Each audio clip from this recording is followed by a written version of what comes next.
ونستعينه ونستغفره ونعوذ بالله من شرور أنفسنا ومن سيئات أعمالنا من يهده الله فلا مضل له ومن يضلل فلا هادي له وأشهد أن لا إله إلا الله وحده لا شريك له وأشهد أن محمدا عبده ورسوله يا أيها الذين آمنوا اتقوا الله حق تقاته ولا تموتن إلا وأنتم مسلمون يا أيها الناس اتقوا ربكم الذي خلقكم من نفس واحدة وخلق منها زوجها وبث منهما رجالا كثيرا ونساء واتقوا الله الذي تساءلون به والأرحام إن الله كان عليكم رقيبا يا أيها الذين آمنوا اتقوا الله وقولوا قولا سديدا يصلح لكم أعمالكم ويغفر لكم ذنوبكم ومن يطع الله ورسوله فقد فاز فوزا عظيما أما بعد فإن أصدق الحديث كتاب الله وأحسن الهدي هدي محمد صلى الله عليه وسلم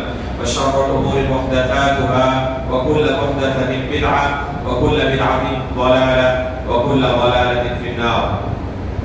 محترم ومكرم حاضرین مجلس، اللہ کے فضل و کرم سے اب سورۃ النساء تک کی اہم آیتوں کی تفسیر سن چکے ہیں.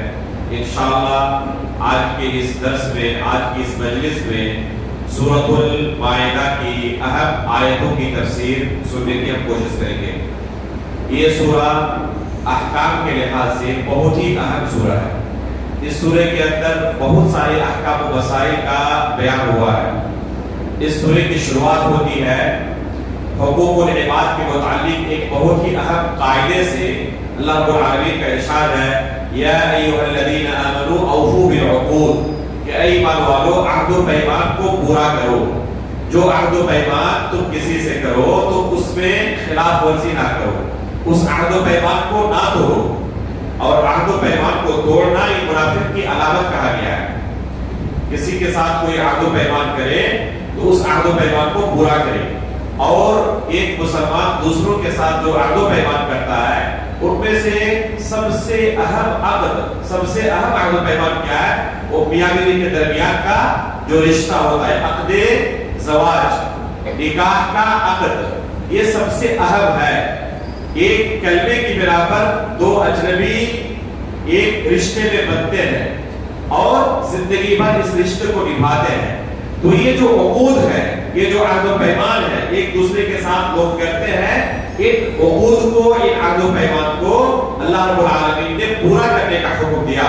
اور رسول اللہ صلی اللہ علیہ وسلم نے منافق کی علامت بیان کرتے ہوئے کہا کہ وہ وعدہ خلافی کرتے ہیں، وہ وعدہ پورا نہیں کرتے. یہاں تک کہ جنگ کے میدان میں دشمنوں کے ساتھ دھوکہ دینا تو جائز ہے جنگ کے میدان میں، لیکن عہد و پیمان کو توڑنا جائز نہیں ہے. دھوکہ دینا اور عہد و پیمان توڑنا دو الگ الگ چیزیں ہیں. الحرب خدعۃ، اللہ کے رسول نے کہا ہے کہ جنگ یہ دھوکہ دینے کا نام ہے. مثلا دشمن کسی راستے سے گزر رہا ہو اور کوئی پہلے سے چپکے سے وہاں پر بیٹھا ہوا ہو ہتھیار کے ساتھ اور اس پر اچانک حملہ کر دے، یہ جائز ہے. لیکن عہد و پیمان کسی دشمن کے ساتھ کسی نے کیا اور اس کو توڑ دیا، یہ حرام ہے، جائز نہیں ہے. مثلا کسی کو کہے دشمن کو کہ تم میرے پاس آؤ، تمہیں امن و امان حاصل ہے، تمہیں ہم قتل نہیں کریں گے. عہد و پیمان دیا، وہ اس عہد و پیمان پر بھروسہ کرتے ہوئے آ گیا اور اس نے کیا کیا؟ اس عہد و پیمان کو توڑ دیا اور اسے قتل کر ڈالا. تو یہ حرام ہے، یہ جائز نہیں ہے. تو دشمنوں کے ساتھ بھی عہد و پیمان کو پورا کرنے کا حکم دیا گیا ہے. بلکہ اللہ کے رسول نے ایک حدیث کے اندر سخت وعید بیان کی ہے ایسے لوگوں کے بارے میں جو عہد و پیمان توڑتے ہیں. یہاں تک کہ جنگ کے میدان میں بھی لِكُلِّ غَادِرٍ لِوَاءٌ يَوْمَ الْقِيَامَةِ، اللہ رب العالمین کہ یہاں جب پیشی ہوگی تو قیامت کے دن وہ تمام لوگ جو عہد و پیمان توڑنے والے تھے ان کے لیے ایک جھنڈے نصب کیے جائیں گے اور اس جھنڈے سے وہ پتہ چل جائے گا کہ اس نے فلاں کا عہد و پیمان توڑا ہے. یہ بہت ہی سنگین جرم ہے کہ کوئی کسی کے ساتھ عہد و پیمان کرے اور اس کو توڑ دے. تو اس سورہ کی شروعات اس اہم حکم سے ہوتی ہے. اس کے بعد اللہ رب العالمین نے اس سورے کے اندر کئی جگہوں پر حلت و حرمت کے ضابطوں کو بیان کیا ہے کہ کون سی چیزیں حلال ہیں، کون سی چیزیں تمہارے لیے حرام ہیں۔ کئی جگہوں پر تفصیل کے ساتھ ان چیزوں کا اللہ تعالیٰ نے تذکرہ کیا ہے جن چیزوں کا کھانا حرام ہے۔ مثلا حرمت علیکم المیتۃ والدم ولحم الخنزیر، یہاں پر تفصیل کے ساتھ اللہ نے بیان کیا کہ تمہارے لیے یہ چیزیں کیا ہے، حرام ہے۔ ایک عام اصول اللہ تعالیٰ نے اس سورے کے اندر یہ بیان کیا ہے کہ جو پاکیزہ چیزیں ہیں اللہ رب العالمین نے ان پاکیزہ چیزوں کو حلال کیا ہے، اور جو خبیث ہے ان کو اللہ تعالیٰ نے حرام کیا ہے۔ یہ عام اصول و ضابطہ ہے حلت و حرمت کے باب میں کہ جو پاکیزہ چیزیں ہیں وہ حلال ہیں، اور جو گندی چیزیں ہیں، خبیث چیزیں ہیں، وہ حرام ہیں۔ تو اسی سورے کے شروع میں اللہ رب العالمین نے اس آیت کی طرف اشارہ کرتے ہوئے کہا وَحِلَّتْ لَكُمْ بَهِیمَةُ الْأَنْعَامِ إِلَّا مَا يُتْلَىٰ عَلَيْكُمْ غَيْرَ مُحِلِّي الصَّیْدِ وَأَنْتُمْ حُرُمٌ۔ ایک اور قاعدہ اس آیت سے یہ مستنبط ہوتا ہے کہ معاملات کے باب میں ہر چیز حلال ہے یہاں تک کہ اس کے حرام ہونے کی دلیل ہمیں مل جائے۔ عبادات کا معاملہ اس کے بالکل برعکس ہے۔ عبادات کا جو معاملہ ہے اس کے بالکل برعکس ہے۔ کسی عبادت کو کرنے کے لیے دلیل چاہیے۔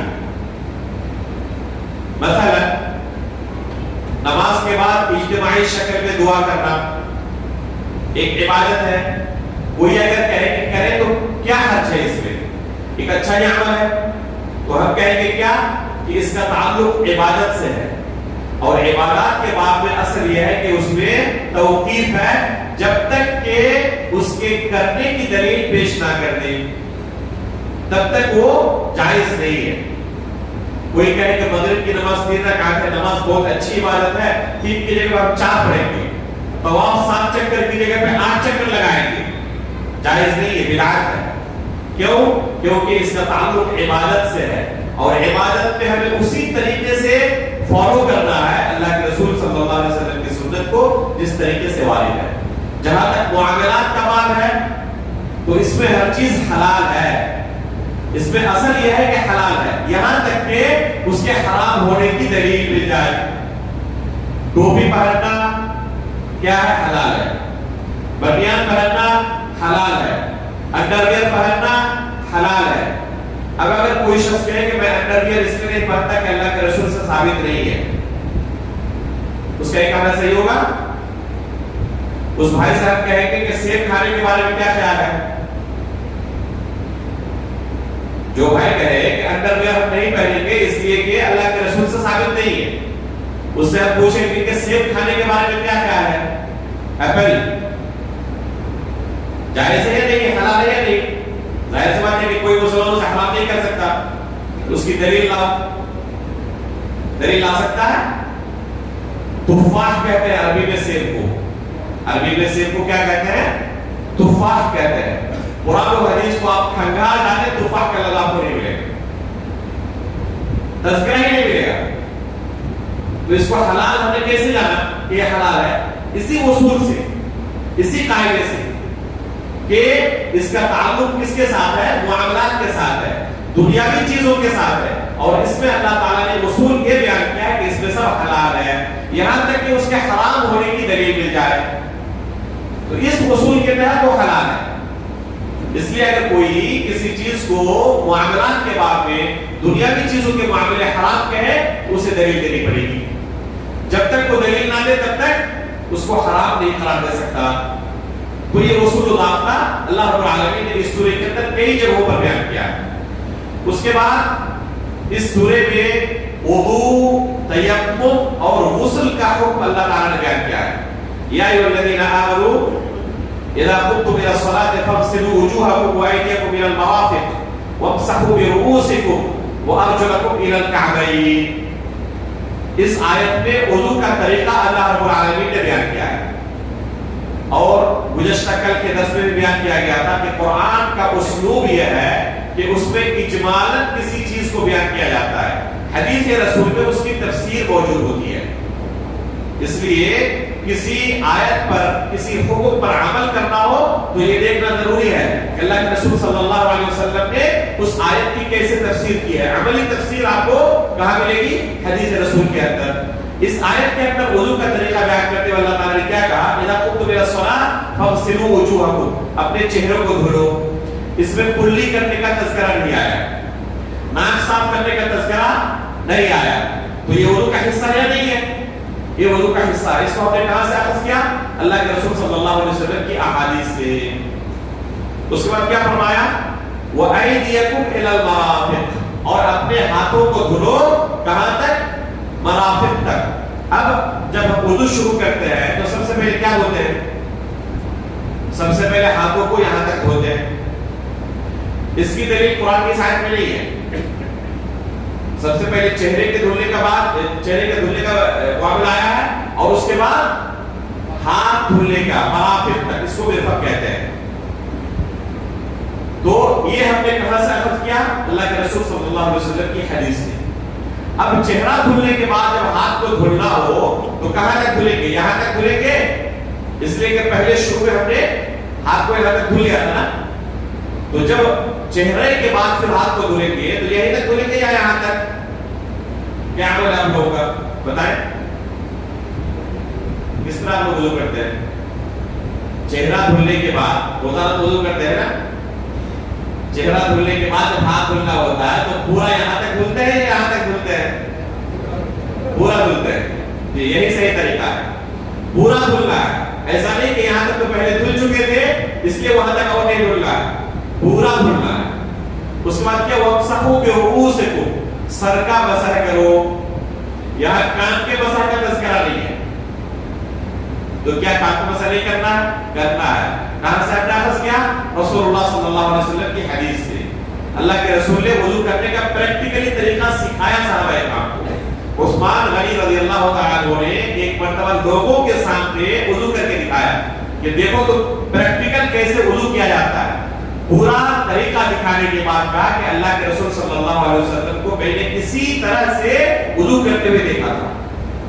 تو صرف قرآن کو کوئی کہے ہمارے لیے حجت ہے، حدیث رسول حجت نہیں ہے، تو وضو تک صحیح طریقے سے نہیں کر سکتا ہو، نماز صحیح طریقے سے نہیں پڑھ سکتا.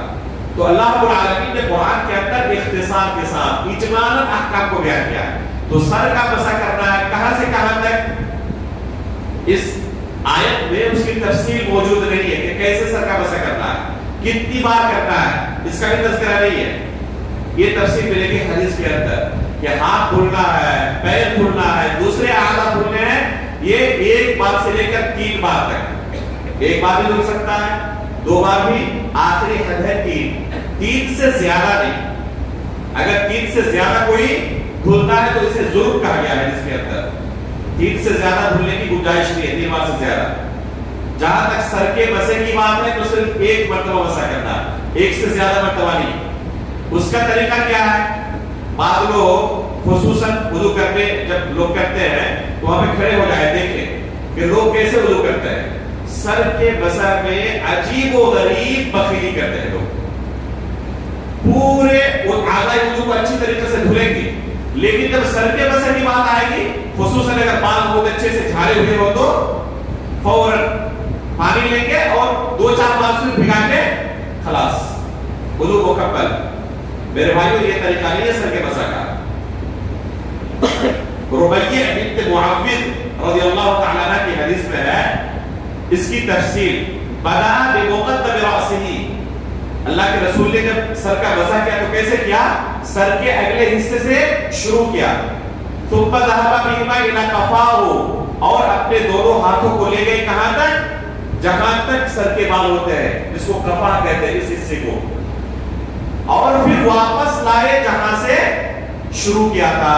تو یہ ہے پورے سر کا مسح کرنا، یہ ہے صحیح طریقہ سر کے مسح کا. اس کے بعد کان کا مسح کرنا ہے، اس کے بعد کان کا مسح کرنا ہے. الگ پانی لینا ہے نہیں لینا ہے؟ جی یہ ایسے مسائل ہیں جن کا جاننا ہر شخص کے لیے ضروری ہے. اور روزانہ ہر کوئی وضو کرتا ہی ہے، لیکن یہ چھوٹے چھوٹے مسائل کے تعلق سے لوگوں سے سوال کریں، یا تو جواب نہیں ہے یا جواب بھی ہے تو یقین کے ساتھ نہیں ہے، بالکل یقین ہے. حالانکہ ایسے مسائل ہیں جن کا جاننا یقین کے ساتھ ضروری ہے یا نہیں؟ اللہ کے رسول نے فرمایا الاذنان من الراس، دونوں کان وضو کے اندر سر کا حصہ ہے، اس لیے ایک ہی پانی سے کان اور سر دونوں کا مسح کریں گے، الگ سے کان کے لیے پانی نہیں لیں گے.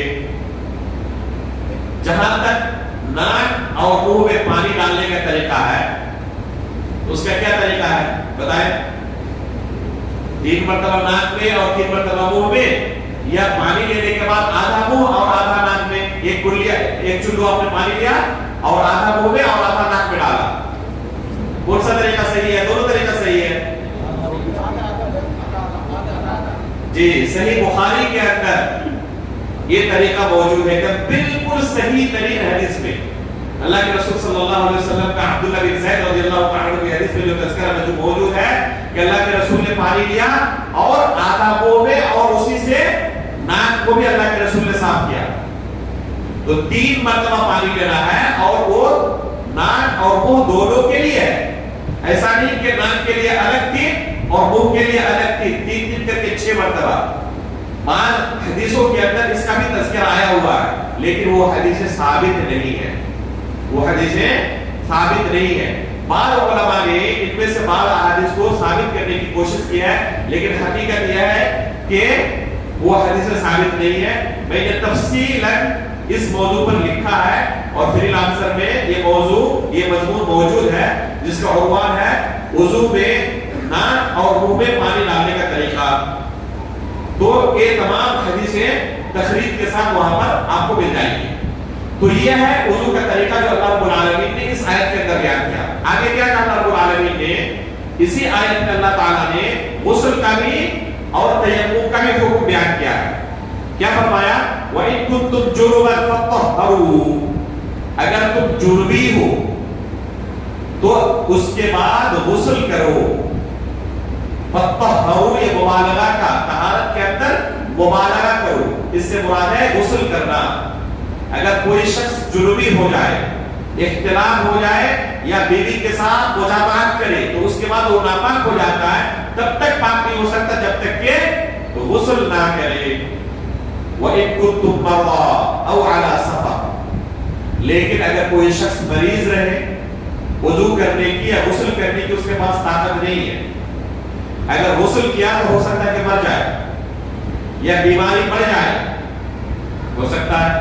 بہت سارے امراض ایسے ہوتے ہیں، بہت ساری بیماریاں ایسی ہوتی ہیں کہ پانی ٹچ کرنے سے ڈر ہوتا ہے کہ بیماری کے اندر اضافہ ہو جائے گا. ایسی صورت میں شریعت نے رخصت دی ہے تیمم کرنے کی. اللہ تعالیٰ نے کیا فرمایا؟ فَلَمْ تَجِدُوا مَاءً فَتَيَمَّمُوا صَعِيدًا طَيِّبًا فَامْسَحُوا بِوُجُوهِكُمْ وَأَيْدِيكُمْ مِنْهُ. ایسی صورت میں تم تیمم کر لو. اس کا طریقہ کیا ہوگا؟ پاک مٹی سے تیمم کرنا پڑے گا. اپنے چہرے کو اور اپنے ہاتھوں کو اس سے مسح کر لو. اس کا طریقہ یہ ہے کہ بسم اللہ کہہ کے آپ پاک مٹی پر ہاتھ ماریں. اگر بہت زیادہ درد و غبار آگے ہو تو آپ پھونک بھی سکتے ہیں. اس کے بعد چہرے کو اس سے مسح کریں اور پھر یہ ہاتھ کا مسح کریں. چہرہ پہلے اس کے بعد ہاتھ کا. آپ کا تیمم ہو گیا. یہ تیمم وضو کا بھی بدل ہے اور غسل کا بھی بدل ہے. یعنی کسی کو وضو کی ضرورت ہے، پانی موجود نہیں ہے یا پانی موجود ہے لیکن استعمال اس کے لیے نقصان دہ ہے، ایسی صورت میں وہ تیمم کر کے نماز پڑھے گا. وضو کا بدل ہے. اب اگر کسی کو غسل کی ضرورت ہے، ناپاک ہے اور اس کے پاس پانی نہیں ہے یا پانی تو ہے لیکن استعمال کرنا اس کے لیے مشکل ہے، نقصان دہ اس کے جسم کے لیے، خصوصاً خواتین، ان کے لیے بڑا مسئلہ آتا ہے کہ وہ حیض سے یا نفاس سے پاک ہوتی ہے.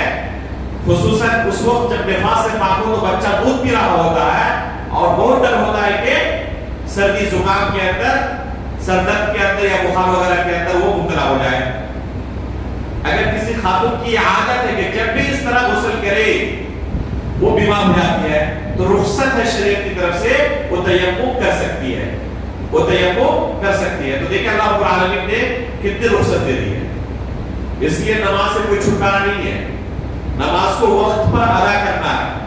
مان لو کہتے ہیں کہ ہر جگہ پانی میسر نہیں ہوتا، میرے بھائی پانی میسر نہیں ہے تو تیمم کر کے نماز پڑھ لیں۔ اگر پانی بھی نہ ہو اور مٹی بھی نہ ہو تب کیا کیا جائے گا؟ یہ ممکن ہے؟ جی بتائیں، یہ ممکن ہے؟ پانی بھی نہ ہو مٹی بھی نہ ہو، ممکن ہو سکتا ہے۔ مثلا امام بخاری رحمہ اللہ نے صحیح بخاری کے اندر ایک باب باندھا ہے فاقد الطہورین کے نام سے، کہ ایسا شخص جس کے پاس پانی بھی نہ ہو مٹی بھی نہ ہو تو کیسے نماز پڑھے گا؟ یہ نماز کا مسئلہ ہے نا، عجیب و غریب مسئلہ ہے۔ نماز کو وقت کے اندر پڑھنا ضروری ہے۔ ان الصلاۃ کانت علی المؤمنین کتابا موقوتا، گزشتہ کل کے تراویح میں آپ نے آیت سنی ہے، اور اسی سورے میں اللہ تعالیٰ نے بیان کیا ہے کہ اگر کوئی میدان جنگ میں بھی ہو تب بھی وقت کے اندر ہی نماز پڑھنی ہے، ایسا نہیں کہ بعد میں پڑھ لیں گے۔ اور آج کل کیا ہوتا ہے، سفر میں رہے، کسی کام میں مشغول رہے، بعد میں پڑھ لیں گے۔ میرے بھائیوں، بعد میں نماز پڑھنے کی گنجائش نہیں ہے۔ اللہ رب العالمین نے نماز کو وقت پر فرض کیا ہے۔ یہ وقت کی جو شرط ہے ایسی شرط ہے جو کسی بھی صورت میں ختم نہیں ہو سکتی۔ نماز کی جو دوسری شرطیں ہیں بسا اوقات وہ ختم ہو سکتی ہے۔ مثلا قبلہ رخ ہونا شرط ہے نا، پاک کپڑے کا ہونا شرط ہے، جسم کا پاک ہونا شرط ہے، اس کے بغیر نماز نہیں ہوگی۔ جہاں پر نماز پڑھیں گے وہاں پر اس جگہ کا پاک ہونا شرط ہے۔ اب مان لیجئے کہ کسی دشمن نے کسی مسلمان کو جیل کے اندر کھمبے سے باندھ دیا، چہرہ دوسری طرف ہے، قبلے کی طرف نہیں ہے، وہ رسی سے بندھا ہوا ہے پورا، جسم سے کپڑا چھین لیا، وضو کرنے کی بھی طاقت نہیں، تیمم کرنے کی بھی طاقت نہیں، نہ قبلہ رخ ہو سکتا ہے، نہ رکوع سجدہ کر سکتا ہے، ناپاک ہو جائے تو غسل کر بھی نہیں کر سکتا، ناپاکی ہے وہ نماز پڑھے گا نہیں پڑھے گا؟ جب تک عقل کی نعمت موجود ہے نماز سے چھٹکارا نہیں لے پائے۔ وقت کے اندر نماز پڑھنا ہی پڑھنا ہے، اس حالت میں بھی وہ نیت سے وضو کرے گا اور نیت سے ہی نماز ادا کرے گا، لیکن نماز سے چھٹی نہیں ہے۔ کسی بھی صورت میں، یہاں تک کہ جنگ کے میدان میں بھی ہو جہاں پر جان جانے کا خطرہ ہوتا ہے، اس حالت میں اللہ تعالیٰ نے کیا کہا، وَإِذَا كُنْتَ فِيهِمْ فَأَقَمْتَ لَهُمُ الصَّلَاةَ فَلْتَقُمْ طَائِفَةٌ مِّنْهُمْ مَعَكَ، کہ اگر میدان میں جنگ میں اللہ کے رسول تب بھی آپ جماعت کے ساتھ نماز قائم کریں، کسی وقت مانتے نہیں۔ اگر بعد میں نماز پڑھنے کی گنجائش ہوتی تو کہیں رخصت ہو یا نہ ہو، کم از کم میدان جنگ میں رخصت ہوتی کہ کم از کم ابھی جان جانے کا خطرہ ہے تو بعد میں ادا کر لینا، لیکن اس حالت میں بھی کہا کہ نہیں، اسی وقت کا نماز پڑھنی ہے۔ اس لیے میرے بھائیوں اس چیز کو ہلکے میں نہ لیں۔ صرف دو صورتوں میں علماء نے کہا کہ وقت گزرنے کے بعد انسان نماز پڑھ سکتا ہے۔ وہ دو صورتیں کون سی ہے؟ من نام عن صلاۃ او نسیہا، سفر نہیں، من نام عن صلاۃ او نسیہا، اگر کوئی شخص سو جائے یا بھول جائے، صرف دو صورتوں میں وقت کے بعد نماز پڑھ سکتے ہیں۔ آپ نے رات کو سویا اور آپ کی آنکھ کب کھل رہی ہے؟ سورج طلوع ہونے کے بعد، فجر کی نماز کا وقت چلا گیا ہے، جب بیدار ہو فوراً نماز پڑھیں۔ تو سونے کی حالت میں وقت کے بعد پڑھ سکتے ہیں، یا بھول جائے انسان، یاد ہی نہیں رہا کہ میں نے نماز نہیں پڑھی ہے، کام میں مشغول تھا، اب اس کو ذہن میں یاد آیا کہ میں نے نماز پڑھی ہے، وقت گزر جانے کے بعد یاد آ رہا ہے میں تو نماز پڑھی نہیں، میں تو کام میں مشغول تھا، گیا ہی نہیں تھا مسجد میں، بعد میں اسے یاد آیا تو اسی وقت فوراً پڑھیں۔ اللہ کے رسول کی یہ حدیث ہے، اس حدیث سے اور میدان جنگ میں نماز والی صلاۃ الخوف والی آیت سے علماء نے استدلال کیا ہے۔ مثلا المحلہ، امام ابن حزم الطالبی رحمہ اللہ کی کتاب، بہت ہی فقہ کے باب میں مائناس کتابیں پڑھے، شیخ الاسلام علامہ ابن تیمیہ رحمہ اللہ نے اس بارے میں کہا ہے کہ اگر کوئی شخص وقت گزار کر کسی نماز کو پڑھے، 1000 مرتبہ پڑھے، تب بھی کوئی فائدے کی چیز نہیں ہے۔ وقت کے اندر پڑھنا ضروری ہے. وقت کیا ہے؟ وقت دو طرح کے ہیں. ایک وقت موسع ہے, ایک وقت مضیق ہے. وقت موسع اور وقت مضیق کا مطلب کیا ہے؟ وقت موسع کا مطلب ہے کہ وقت کے اندر وسعت ہے, اور دوسری قسم ہے وقت کی وقت مضیق یعنی تنگی ہے.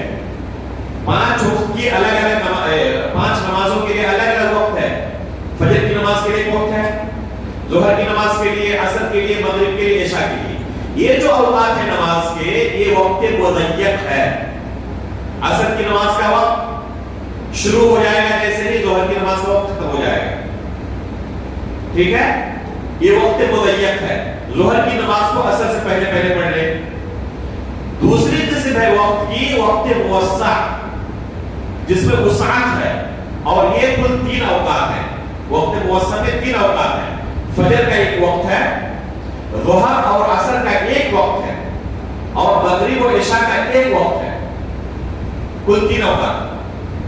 فجر کا وقت جو معروف ہے وہ ہے, اور وقت موسع میں ظہر اور عصر کا ایک وقت ہے. یعنی ضرورت اگر پڑے کسی کو تو ظہر کا وقت جیسے ہی داخل ہوا فوراً ظہر کے بعد عصر کی نماز پڑھ سکتا ہے, یا ظہر کی نماز کو مؤخر کر سکتا ہے, لیٹ کر سکتا ہے. کب تک؟ جب تک کہ عصر کا وقت ختم نہ ہو جائے. کسی کو ضرورت ہے تو کیا کر سکتا ہے؟ مؤخر کر سکتا ہے ظہر کی نماز کو, لیکن کب تک؟ جب تک کہ عصر کا وقت ختم نہ ہو جائے.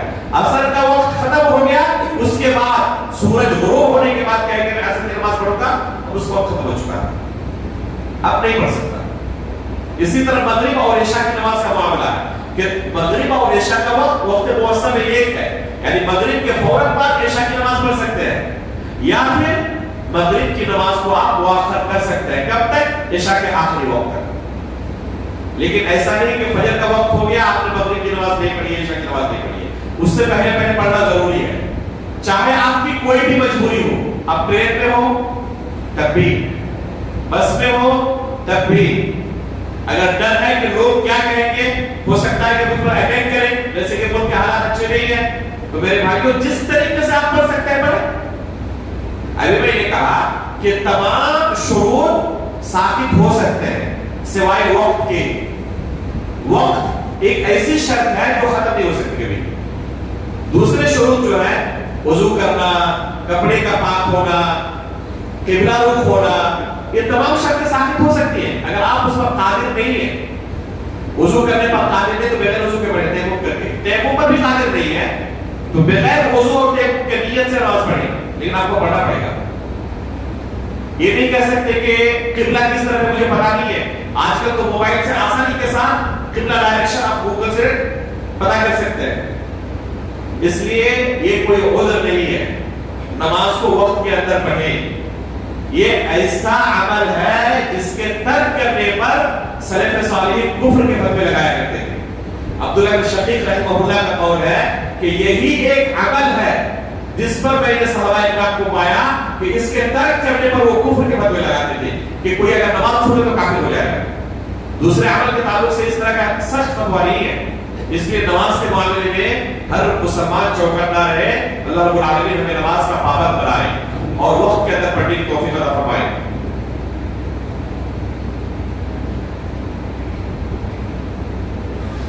اس کے بعد اللہ رب العالمین نے اس سورے کے اندر عدل و انصاف کا حکم دیا. گرچہ دشمن کے ساتھ انصاف کرنا پڑے, معاملہ آپ کی عدالت میں آیا ہے, ایک آپ کا دوست ہے اور دوسرا کیا ہے, دشمن ہے, تب بھی آپ انصاف کریں.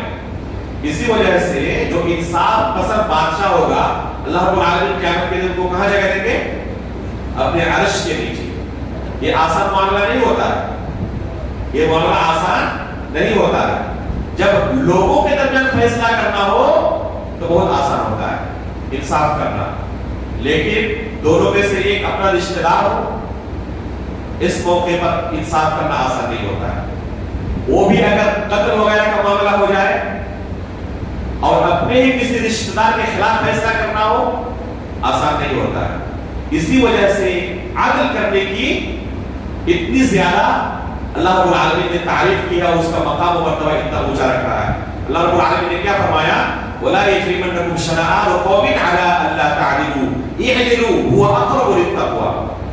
کہ کسی قوم کے ساتھ تمہاری دشمنی اس کے ساتھ ناانصافی پر تمہیں نہ ابھارے.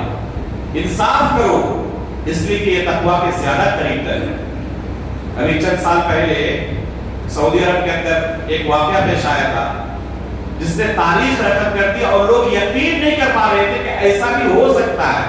آج کی دنیا میں، آج کے دور میں ملک سلمان جو ابھی سعودی عرب کے موجودہ بادشاہ ہیں، ان کے بھتیجے کا معاملہ آیا عدالت میں. ایک جگہ پر دوستوں کے ساتھ باہر گئے ہوئے تھے اور آپس میں کچھ اختلاف ہوئے اور اس میں ایک دوسرے کی طرف سے گولی چلنے لگی. دونوں طرف سے گولی ماری ہو رہی تھی اور ان کی گولی سے ایک شخص کو گولی لگی اور وہ قتل ہو گیا. پولیس آئی، پکڑا تمام لوگوں کی گواہ جو موجود تھے. لمبے مدت تک یہ کیس چلا عدالت میں. کوئی انٹرفیئر نہیں کیا کہ اپنا کوئی رشتہ دار ہے تو فیصلہ اس کے حق میں ہونا چاہیے. کوئی انٹرفیئر نہیں کیا. یہاں تک کہ عدالت میں یہ فیصلہ آیا کہ یہ قاتل ہے اور شریعت کا اصول یہی ہے کہ قصاصاً اس کو قتل کیا جائے گا. یہ میرے سلمان کے بھتیجے تھے. اور آخری مرتبہ جب اس طرح قتل کا کیس ہوتا ہے تو بادشاہ وقت جو ہوتے ہیں ان کے پاس وہ فائل جاتی ہے، ان کو دستخط کرنا پڑتا ہے اور پھر اس کے بعد یہ قصاص کا حکم ہوتا ہے قاضی سے. میرے سلمان کے پاس معاملہ آیا، فوراً نے دستخط کیا اور ان کے سامنے کے بھتیجے کو قصاصاً قتل کیا گیا. تو انصاف کرنا، آپ کے پاس پورا پاور ہو، سب کچھ آپ کے ہاتھ میں ہو، اس کے باوجود آپ انصاف سے کام لیں، آسان کام نہیں ہوتا. اسی لیے اگر کوئی انصاف پسند بادشاہ ہو، اللہ کے رسول نے 7 قسم کے لوگوں کا تذکرہ کیا ہے جن کو عرش کے نیچے قیامت کے دن جگہ ملے گی، جس دن لوگ اپنے پسینے سے سرابور ہوں گے، کچھ لوگ تیر رہے ہوں گے اپنے پسینے سے. ایسے موقع پر اللہ رب العالمین عرش کے نیچے 7 قسم کے لوگوں کو جگہ دے گا. ان میں سے ایک کون ہے؟ الامام العادل، انصاف پسند بادشاہ. تو اللہ رب العالمین نے اس سورے کے اندر انصاف پر ابھارا ہے. اسی طرح اس سورے کے اندر آدم علیہ السلام کے 2 بیٹوں کا قصہ بیان کیا گیا ہے قربانی کا، حابیل اور قابیل. قربانی کے موقع پر یہ آیت کافی زیادہ سنائی جاتی ہے اور اکثر بیشتر لوگوں کو یہ قصہ معلوم ہے. اللہ رب العالمین نے کیا فرمایا؟ وَقْتُ عَلَيْهِمْ نَبَأَ ابْنَيْ آدَمَ إِذْ قَرَّبَا قُرْبَانًا فَتُقُبِّلَ مِنْ أَحَدِهِمَا وَلَمْ يُتَقَبَّلْ مِنَ الْآخَرِ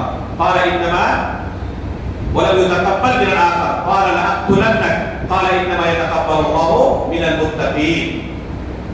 یہ آیت جو قربانی کرنے والے ہیں ان کے لیے بہت بڑی نصیحت ہے کہ اللہ رب العالمین تقوی کی بنا پر لوگوں کی قربانی قبول کرتے ہیں.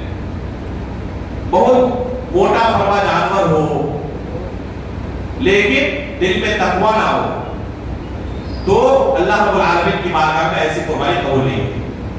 انما يتقبل الله من المتقين. تاریخ کے اندر جو پہلی قربانی تھی اللہ رب العالمین نے اس سورے کے اندر اس کا نقشہ کھینچا ہے کہ آدم علیہ السلام کے 2 بیٹوں نے اللہ کی بارگاہ میں قربانی پیش کی. ایک کی قربانی قبول ہوئی، دوسرے کی قربانی قبول نہیں ہوئی. اور اللہ تعالیٰ نے یہ اصول اسی وقت بیان کر دیا کہ اللہ رب العالمین صرف متقیوں کی قربانی قبول کرتے ہیں.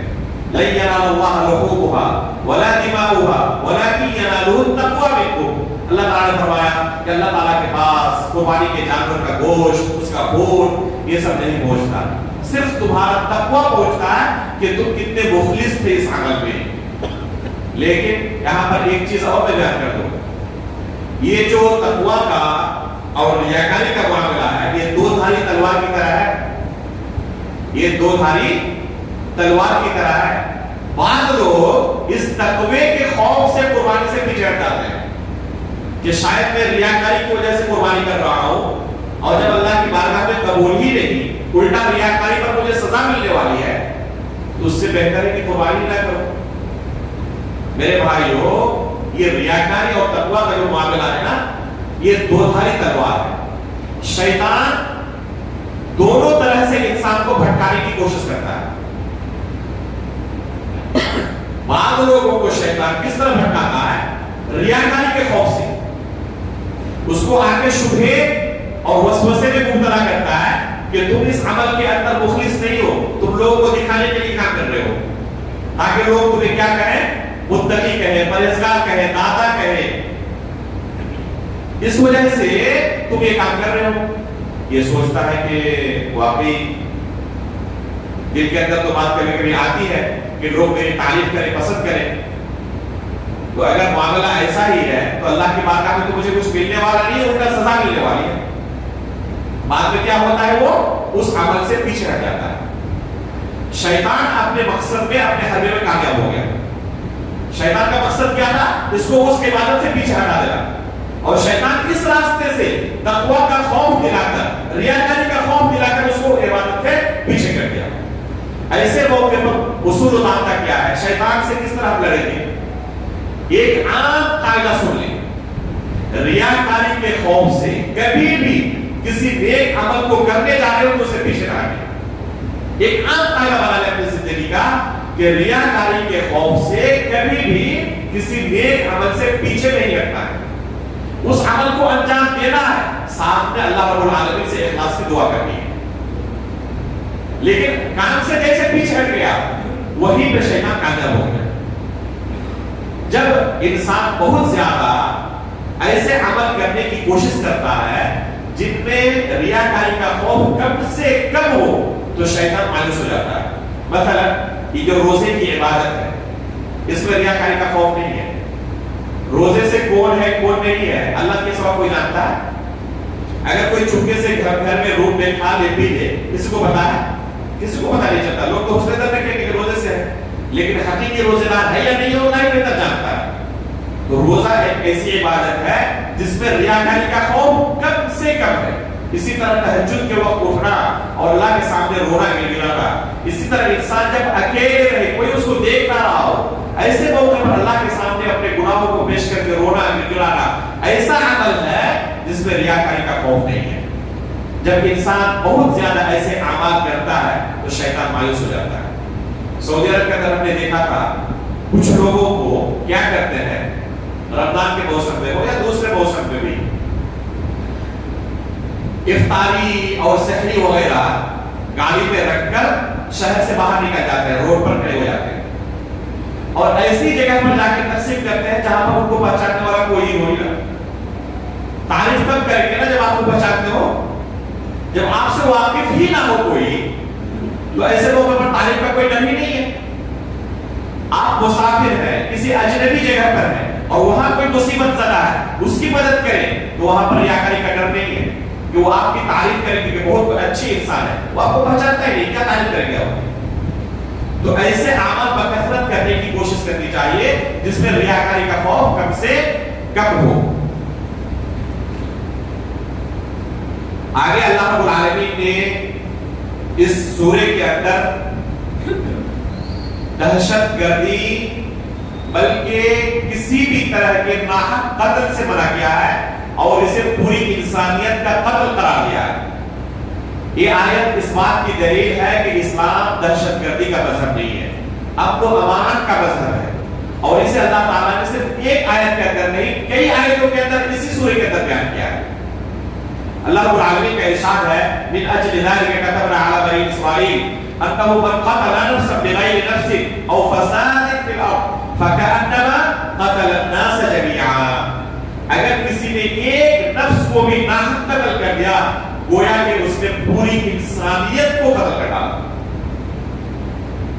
یہ اسلام کی تعلیم ہے کہ اسلام قتل و غارت گری پر ناحق قتل کرنے پر ابھارتا نہیں، سختی کے ساتھ منع کرتا ہے، اب تو امان قائم کرنے کی کوشش کرتا ہے. یہاں تک کہ جہاد کا جو موضوع ہے اسلام کے اندر اس کے اندر بھی دشمنان اسلام غیر مسلمین جہاد کے جو قانون کو اگر پڑھ لے تو وہ خود گواہی دے گا کہ اسلام نے جو جہاد کے لیے حکم دیا ہے یہ عین انسانیت کے موافق قانون ہے. اس میں صرف اور صرف کیا مقصد ہے؟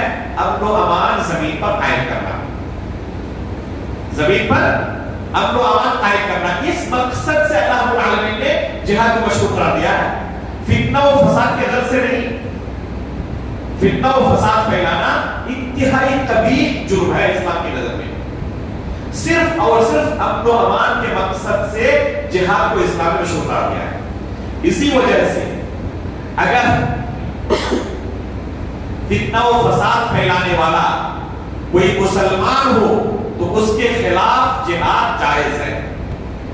غور کریں اللہ رب العالمین کے قانون پر. اسی سورہ کے اندر اللہ تعالیٰ نے قانون بیان کیا ہے. اللہ تعالیٰ نے کیا فرمایا؟ انما جزاء الذين يحاربون الله ورسوله ويسعون في الارض فسادا ان يقتلوا او يصلبوا او تقطع ايديهم وارجلهم بالخلاف او ينفوا من الارض. یہ سخت ترین سزا بیان کی اللہ تعالیٰ نے ایسے لوگوں کی جو زمین پہ فتنہ و فساد پھیلاتے ہیں کہ ان کے ہاتھ کو الگ الگ کاٹا جائے. مثلا دائیں ہاتھ کو کاٹا جائے اور بائیں پیر کو کاٹا جائے, یہاں تک کہ ان کو در بدر کر دیا جائے, دیش نکالا کر دیا جائے. یہ سخت ترین سزا کن لوگوں کے بارے میں ہے جو زمین پہ فتنہ و فساد پھیلاتے ہیں, چاہے مسلمانوں میں سے ہی کیوں نہ ہو. ایسے لوگوں کے خلاف بھی جنگ جائز ہے. اسی کے برعکس اگر کفار و مشرکین میں سے کوئی امن و امان کے تحت آنا چاہے, مستأمن ہو, مسلمانوں سے امن و امان حاصل کر چکا ہو, یا ذمہ ہو, مسلمانوں سے عہد و پیمان کر چکا ہو کہ میں ٹیکس ادا کرتے رہوں گا اور آپ کے اس ملک میں امن و امان قائم رکھوں گا اور ایک پرامن شہری بن کر زندگی گزاروں گا, ایسے لوگوں کے خلاف تلوار اٹھانا انتہائی جرم عظیم ہے. دیکھیں یہاں پر ایک غیر مسلم کے خلاف بھی جنگ جائز نہیں ہے اگر وہ پرامن زندگی گزارنا چاہتا ہو, امن و امان قائم کرنا چاہتا ہو, فتنہ و فساد کے خلاف ہو تو. اور اگر کوئی مسلمان فتنہ و فساد برپا کرے تو اس کے خلاف بھی جنگ کو اللہ رب العالمین نے جائز قرار دیا. ایسا قانون دنیا کے کسی مذہب میں مل سکتا ہے؟ تو یہ کہنا کہ کفار و مشرکین کو اسلام نے جہاں دیکھو قتل کرنے کا حکم دیا ہے, بالکل یہ اسلام پر تہمت ہے. اسلام امن و امان قائم کرنا چاہتا ہے, یہ اصل مقصد ہے جنگ کا. اسی وجہ سے جن کے ساتھ جنگ جائز ہے وہ اصول ضابطے آپ پڑھیں, آپ پائیں گے کہ غیر مسلموں سے بھی بہت سارے ایسے اقسام ہیں جن کے ساتھ جنگ جائز نہیں ہے, حرام ہے جنگ کرنا. یہاں تک کہ چھوٹے بچے ہو, عورتیں ہو, بوڑھے ہو, ان کے ساتھ بھی جنگ جائز نہیں ہے غیر مسلم, کیونکہ وہ فتنہ و فساد نہیں پھیلاتے زمین پر, الا کہ وہ اگر فتنہ و فساد پھیلانے میں شرکت کرے تب ان کے ساتھ جنگ کیا جائے گا. جیسے کوئی خاتون ہو لیکن وہ فتنہ و فساد پھیلانے میں مردوں کے ساتھ آ جائے تو ایسی صورت میں اس خاتون کو قتل کیا جائے گا. کوئی برا شخص ہو لیکن مشورے دے رہا ہو اپنی قوم کو اس طرح ان کے ساتھ جنگ کرو تو وہ کوئی شریک ہو گیا تو اس کو پھر قتل کیا جائے گا. لیکن اگر کوئی خاتون ہو, کوئی بچہ ہو, کوئی بوڑھا ہو اور جنگ سے بالکل کنارہ کشی اختیار کرتے رہے ہو, فتنہ و فساد نہ پھیلائے زمین پر, تو اس کے ساتھ جنگ جائز نہیں ہے, حرام ہے اس کے ساتھ جنگ کرنا. تو اسلام نے جنگ کا جو اصول و ضابطہ بیان کیا ہے اس کے اندر سب سے اہم مقصد کیا ہے؟ زمین پر امن و امان قائم کرنا, فتنہ و فساد ختم کرنا, یہ اصل مقصد ہے. اسی مقصد کے تحت چور کا ہاتھ کاٹنے کا اللہ نے حکم دیا اسی سورہ کے اندر, والسارق والسارقۃ فاقطعوا ایدیہما جزاء بما کسبا, کہ اگر سماج و معاشرے میں کوئی چور ہے یا چورنی ہے تو اس کا ہاتھ کاٹو. یہ کس لیے ہے؟ یہ امن و امان قائم کرنے کے لیے. اگر کسی معاشرے کے اندر امن و امان قائم ہو جائے, کسی کو ڈر نہ ہو کہ میرا روپ کھلا ہوا ہے, اس میں پیسہ ہے, جا کے کوئی چوری کر سکتا ہے, یہ کتنی بڑی نعمت ہے, تصور کر سکتے ہیں؟ چونکہ ہم نے امن و امان کو اپنی آنکھوں سے نہیں دیکھا اس لیے ہمیں اس کا بہت زیادہ تصور نہیں ہے. مکہ اور مدینہ کے اندر جا کے دیکھیں کہ امن و امان کتنی بڑی نعمت ہے. امن و امان قائم رہنے کی وجہ سے لاکھوں ریال کے سامان مسجد نبوی کے شہر میں نماز کو پڑھے رہتے ہیں اور مسلمان مسجد میں داخل ہو جاتے ہیں. ان کو ڈر نہیں ہے کہ کوئی یہاں سے اٹھا کے لے کے بھاگ جائے گا. یہ امن و امان جو ہے نا, یہ انتہائی عظیم دولت ہے. تو اگر یہ شریعت کا قانون نافذ ہو جائے تو یقیناً امن و امان قائم ہوگا. بعض لوگ سوچتے ہیں کہ اگر اس قانون کو نافذ کیا جائے تو اکثر و بیشتر لوگ ہاتھ کٹے ہوئے نظر آئیں گے. نہیں میرے بھائی, اگر یہ قانون نافذ ہو جائے تو چوری بھی ختم ہو جائے گی اور کوئی آپ کو ہاتھ کٹا ہوا نظر نہیں آئے گا. معاشرے کے اندر امن و امان قائم ہوگا. تو اللہ رب العالمین نے کسی مقصد کے تحت چور کا ہاتھ کاٹنے کا حکم دیا ہے.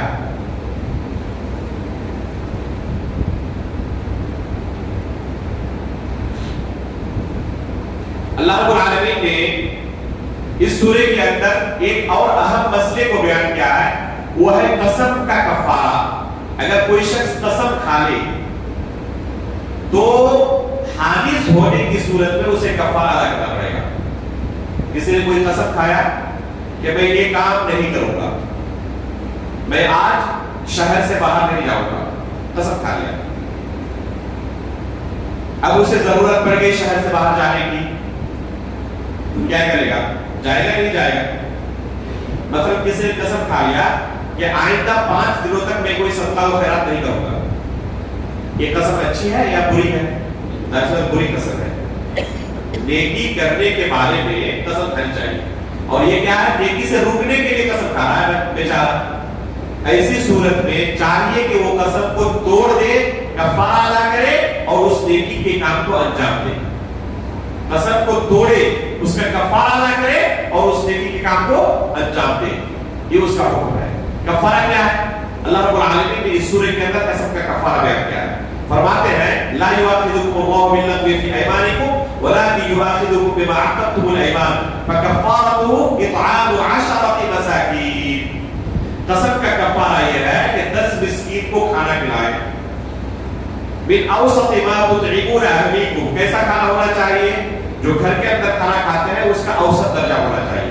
بہت ہی ہائی کوالٹی کا بھی نہیں اور بہت ہی لو کوالٹی کا بھی نہیں. اوسط درجے کا کھانا روزانہ جو گھر میں بنتا ہے اسی طرح کا کھانا آپ 10 مسکین کو کھلائیں. او کسوتہ، کھانا نہیں کھلا سکتے تو ان کو کپڑا پہنا دیں. او تحریر رقبہ، کپڑا بھی نہیں پہنا سکتے تو ایک غلام آزاد کریں. ان 3 چیزوں میں ترتیب ہے، ان 3 چیزوں میں اختیار ہے. یہ کرے یہ کرے یا یہ کرے، ترتیب نہیں ہے. چاہے آپ کیا کریں؟ کھانا کھلائیں، چاہے کپڑا پہنائیں یا غلام آزاد کریں. تینوں میں اختیار ہے، کوئی یہ کرنے ہو جائے گا. لیکن اگر تینوں میں سے کوئی نہ کرے تب اس کے پاس آپشن آتا ہے کیا؟ فَمَن لَّمْ يَجِدْ فَصِيَامُ 3 أَيَّامٍ. اگر کوئی مسکین کو کھانا نہ کھلا سکے، کپڑا نہ پہنا سکے، اس کے پاس اتنا بھی پیسہ نہیں کہ غلام آزاد کر سکے، ایسی صورت میں اسے 3 روزے رکھنے. ایسا نہیں کہ اس کے پاس طاقت تھی کھانا کھلانے کی لیکن پھر بھی روزہ رکھ کے پیسہ بچا رہا ہے، تو یہ اس کے لیے نہیں ہے. روزہ رکھنے کی نوبت کب آئے گی؟ جب اس کے پاس کھانا کھلانے کی استطاعت نہ ہو، اس پر بھاری ہو رہا ہو، تو ایسی صورت میں وہ روزہ رکھے گا. ورنہ سب سے پہلے اسے کھانا کھلانا ہے یا پھر کپڑے پہنانا ہے یا پھر غلام آزاد کرنا ہے.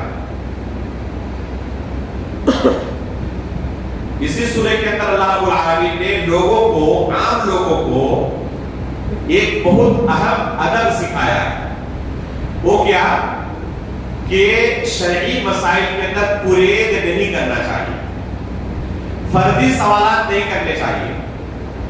جس چیز کی ضرورت ہو اسی کو ایک عالم دین کے سامنے، ایک مفتی کے سامنے جا کے پیش کریں. بعض لوگ کیا کرتے ہیں، اگر اس طرح ہو تو کیا اس کا حکم ہوگا؟ ہوا ہے اسے پوچھے کہ کیا حقیقت آپ کے ساتھ ایسا ہوا؟ نہیں ہوا تو نہیں، اگر ہو جائے تو ارے بھائی پہلے ہونے تو دو. یہ فردی سوالات کتنے آتے ہیں لوگوں کے. بعض سوالات تو دیکھ کر ہی اندازہ ہو جاتا ہے کہ فردی ہے، صرف ذہنی سوال ہے، حقیقت میں ہوا نہیں ہے. جب پوچھا جائے تو پتا چلتا ہے کہ نہیں ہوا ہے، لیکن اگر ہو جائے تو پہلے ہونے تو دو. تو اس طرح کے فردی سوالات سے بچنا چاہیے. اللہ رب العالمین نے کیا کہا؟ یا ایھا الذین آمنوا لا تسألوا عن اشیاء ان تبد لکم تسؤکم. اے لوگوں، ایسی چیزوں کے بارے میں نہ پریدو، نہ سوال کرو کہ اگر تمہارے سامنے واضح ہو جائے تو تمہیں تکلیف ہوگی، تم پر مشقت ہو جائے گی. خصوصاً جس وقت اللہ کے رسول صلی اللہ علیہ وسلم کے زمانے میں وحی کا نزول ہو رہا تھا. لیکن آج بھی شرعی مسائل کے اندر پرید نہیں کرنا چاہیے. بعض لوگ پرید کر سوال کرتے ہیں کہ اس شکل میں اگر ہو جائے تو پھر کیا ہوگا، اس شکل میں ہو جائے تو کیا ہوگا. بعض لوگ حج کرنے جو جاتے ہیں، کئی لوگوں سے سابقہ پڑا مولا اگر فلاں جگہ جاؤں گا مجھ سے یہ غلطی ہو جائے، یہ غلطی ہو جائے، یہ غلطی ہو جائے. میرے بھائی آپ پہلے سے کیوں سوچ رہے ہیں کہ مجھ سے یہ غلطی ہو جائے؟ پہلے سے اچھی طرح مسائل کو سیکھ لیں اور صحیح طریقے سے انجام دیں. جب ہو جائے تب پوچھئے کہ مجھ سے یہ غلطی ہو گئی تو اب کیا کرنا ہے. پہلے سے ذہن بنا رہے ہیں کہ یہ غلطی ہو جائے، یہ غلطی ہو جائے، یہ غلطی ہو جائے. تو اس طرح کی چیزیں اور اس طرح کے سوالات کرنے سے بچنا چاہیے. آخر میں اللہ رب العالمین نے حقوق اللہ کو بیان کرتے ہوئے اس سورے کو ختم کیا ہے. سورے کی شروعات کس سے ہوئی تھی؟ حقوق العباد سے، اوفوا بالعقود سے، عہد و پیمان کو پورا کرو. آخر میں اللہ رب العالمین نے سورے کو ختم کیا ہے للہ ملک السماوات والارض وما فیہن وہو علی کل شیء قدیر سے، کہ زمین و آسمان کے اندر جو بھی چیزیں ہیں وہ اللہ رب العالمین کی ملکیت ہے. سب پر بادشاہ اللہ رب العالمین کی ہے. اللہ رب العالمین ہی سب کے مالک ہے. یہ جو لوگوں کی ملکیت ہمیں نظر آتی ہے کہ میں فلاں گھر کا مالک ہوں، فلاں زمین کا مالک ہوں، تو یہ جزوی ملکیت ہے، یہ اصلی ملکیت نہیں ہے. اسی وجہ سے اگر یہ زمین اب سب بن جائے تو کیا ہوگا؟ کوئی دوسرا اس کا مالک ہو جائے گا. آپ کی ملکیت کب تک ہے؟ جب تک یہ سانس چل رہی ہے اور آنکھیں کھلی ہوئی ہے تب تک آپ کی ملکیت ہے. جیسے ہی بلکہ کتنے لوگ اپنی زندگی میں ہی اپنی ملکیت کھو دیتے ہیں، دوسرا کوئی ظالم آتا ہے اور اسے بے دخل کر دیتا ہے اسے. تو اصل ملکیت کس کی ہے؟ اللہ رب العالمین کی. اسی وجہ سے انسان کو دعا کرنی چاہیے اللہم مالک الملک تؤتی الملک من تشاء وتنزع الملک ممن تشاء وتعز من تشاء وتذل من تشاء بیدک الخیر انک علی کل شیء قدیر. اللہ رب العالمین اس بات پر قادر ہے کہ صبح کوئی فقیر تھا، شام تک اسے بادشاہ بنا دے، اور شام کو بادشاہ تھا، صبح تک اسے فقیر بنا دے. اللہ رب العالمین اس بات پر قادر ہے. خود ہمارے ملک کے اندر چند سالوں کا آپ جائزہ لیں، جو ریاستیں ہیں اور جہاں پر عہدے وغیرہ بڑے بڑے جیسے سی ایم کا عہدہ ہے، بڑا عہدہ ہے، اس طرح کے بڑے بڑے عہدوں کا آپ جائزہ لیں. کئی مرتبہ ہم نے اسی مثال کو اپنے ساتھیوں کے درمیان شیئر کیا تھا اور کہا تھا کہ دیکھو آج ایک ایسے شخص کو عہدہ مل گیا ہے جو خواب و خیال میں بھی کبھی نہیں سوچا تھا کہ مجھے سی ایم بنایا جا سکتا ہے. ہمارے جھارکھنڈ کی بات ہے، چند سالوں پہلے ایک ایسے شخص کو سی ایم بنایا گیا تھا جو چند مہینوں پہلے تک زمین میں دوسروں کی زمین میں جا کے یہ دھان وغیرہ کی روپائی کا کام کرتا تھا، اور چند مہینوں کے بعد وہ سی ایم بن گیا. وہ ایک آزاد امیدوار کے طور پر کھڑا ہوا الیکشن میں اور جیت گیا. الیکشن کے بعد ایسے نتیجے سامنے آئے کہ کسی بھی پارٹی کو اکثریت نہیں ملی. اب ملی جلی سرکار بننی ہے تو اس نے شرط رکھ دی کہ مجھے سی ایم بنا ہوئے تو میں حمایت دوں گا ورنہ نہیں. اب اس کے بغیر حکومت بنی نہیں رہی. اب اس کو آخر میں سی ایم بنا دیا گیا، چند مہینے تک وہ سی ایم رہے جھارکھنڈ کے اندر. تو اس وقت ہم اپنے ساتھیوں کے ساتھ تذکرہ کر رہے تھے کہ کسی کو اگر پوچھا جائے کہ ایک سال پہلے کیا تم نے کبھی خواب میں بھی دیکھا تھا کہ میں اس ریاست کا سی ایم بن سکتا ہوں، تو شاید وہ کہیں کہ میں خواب میں بھی نہیں دیکھا. تو اللہ رب العالمین کس کو کب بادشاہ بنا دے، کس کو کب فقیر بنا دے، کوئی کہہ نہیں سکتا. اس لیے انسان کو ہمیشہ اپنی موجودہ حالت پر اترانا نہیں چاہیے. اگر اللہ نے نعمت دی ہے اسے ہمیشہ یہ آیت اپنی نظر کے سامنے رکھنی چاہیے للہ ملک السماوات والارض، کہ زمین و آسمان کی بادشاہ کس کی ہے؟ اللہ رب العالمین کی ہے. اس لیے اس سے ہمیشہ ہمیں طلب کرنا چاہیے کہ جو نعمتیں ملی ہوئی ہیں اللہ رب العالمین ان کو باقی رکھے، ان کو ہم سے چھین نہ لے. اور اس کا طریقہ کیا ہے؟ شکریہ ادا کرنا. لئن شکرتم لازیدنکم ولئن کفرتم ان عذابی لشدید. اللہ تعالیٰ نے فرمایا کہ اگر تم شکریہ ادا کرو گے نعمتوں پر مزید میں تمہیں عطا کروں گا، لیکن اگر تم نے ناشکری کی اسے میں چھین لوں گا اور آخرت میں تمہارے لیے سخت اور دردناک عذاب بھی ہے. اللہ رب العالمین سے دعا ہے کہ اللہ رب العالمین آج کے درس میں جو ہم نے اس کا پیغام سنا، ان پیغامات پر ہمیں عمل کرنے کی توفیق عطا فرمائے. اللہ رب العالمین دین کو سیکھنے اور اس پر عمل کرنے کی ہمیں توفیق عطا فرمائے. جب بھی ہماری وفات ہو، ایمان کی حالت پر ہماری وفات ہو اور نبیین صدیقین شہداء و صالحین کے ساتھ ہمارا حشر ہو. آمین تقبل رب العالمین. وصلی اللہ علی نبینا محمد.